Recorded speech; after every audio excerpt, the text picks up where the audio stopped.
All right, so we're going to look at some arithmetic sequence help. So first we're going to look at explicit formulas, or just finding specific terms. So here's the formula. The specific nth term is a sub 1, the first term, plus d, the common difference, times n minus 1. So if I'm looking at that, the first term in our sequence, a sub 1, is equal to 5.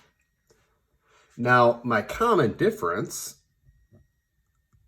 if I look at the terms here, the sequence is going down, so my common difference is going to be negative.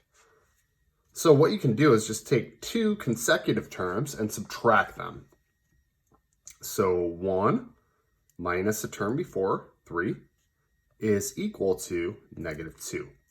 So my common difference is negative 2. So what I would do is now substitute those values in for a sub 1 and d.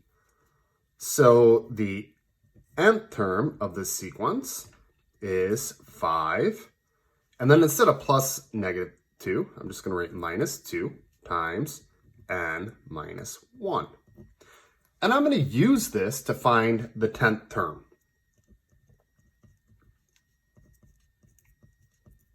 Or what I would do, notationally, I'd just put a sub 10 is equal to 5 minus 2 times, and I just substitute 10 for n. So 10 minus 1. Then I just do a little math. Parentheses would come first. 10 minus 1 is 9. So 5 minus 2 times 9.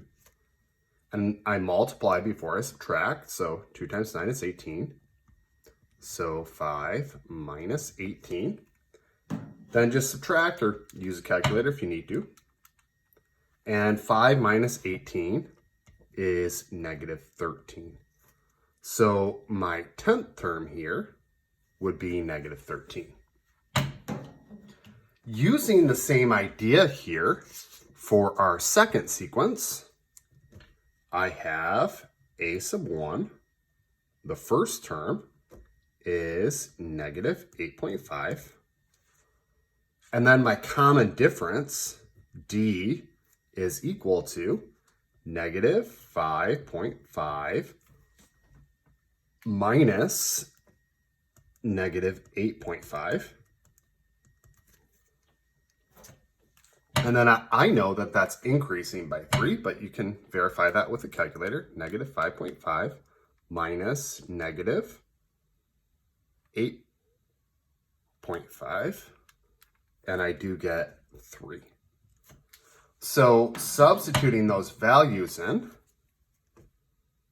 a sub n equals, I need my first term, so negative 8.5 plus d, so 3, and then times in parentheses n minus 1, close the parentheses.